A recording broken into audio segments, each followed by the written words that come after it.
Okay, exploratory sequential mix methods. Exploratory sequential mix methods is a mixed methods strategy that involves a three-phase project in which the researcher first collects qualitative data and analyzes it, then designs a quantitative feature based on the qualitative results, example, new variables and experimental intervention, website, and finally test the quantitative feature. First, collects the researcher qualitative data and analyze it, and designs quantitative features and test the quantitative features with the exploratory sequential mix methods. We have already discussed explanatory sequential methods. We have to compare. In case of explanatory sequential mix methods, explanatory sequential mix method is a method designed at two phases, in which researchers collect quantitative data and first phase and analyze the results, and then use the qualitative phase to explain quantitative results. See, we have to remember quantitative, qualitative, quantitative in case of explanatory sequential mix methods, and in case of exploratory mix methods, qualitative, quantitative, quantitative.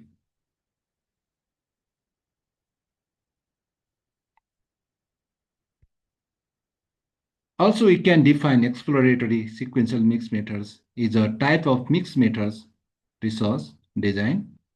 It begins with a qualitative data collection and analyze to deeply explore a topic or phenomenon. The findings from the qualitative phase are then used to design a quantitative phase. The quantitative data is collected and analyzed in the second phase. The purpose is to test, confirm, or generalize the insight gained from the initial qualitative data. Steps involved in qualitative mixed methods, exploratory sequential mixed methods. Qualitative phase, explore the concept, generate themes or variables, example through interviews or focus groups. Design quantitative tool based on qualitative findings, develops a survey or instrument. Quantitative phase, use the tool to test patterns on a larger population. Interpretation, combine both sets of results to form conclusion. For example, a researcher wants to study the factors influencing teachers' use of technology in rural schools.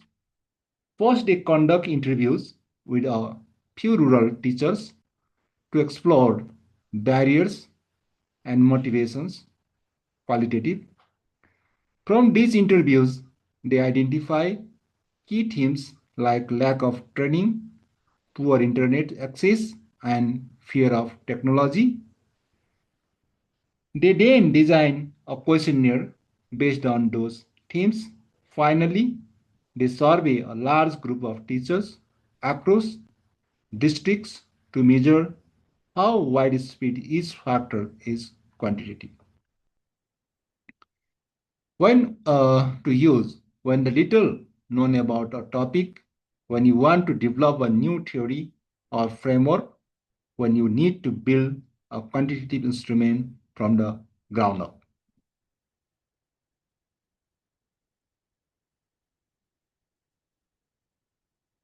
Okay, thanks for watching and request you all like, comment, share, and subscribe. Thank you for patience. That is now bye-bye. See you.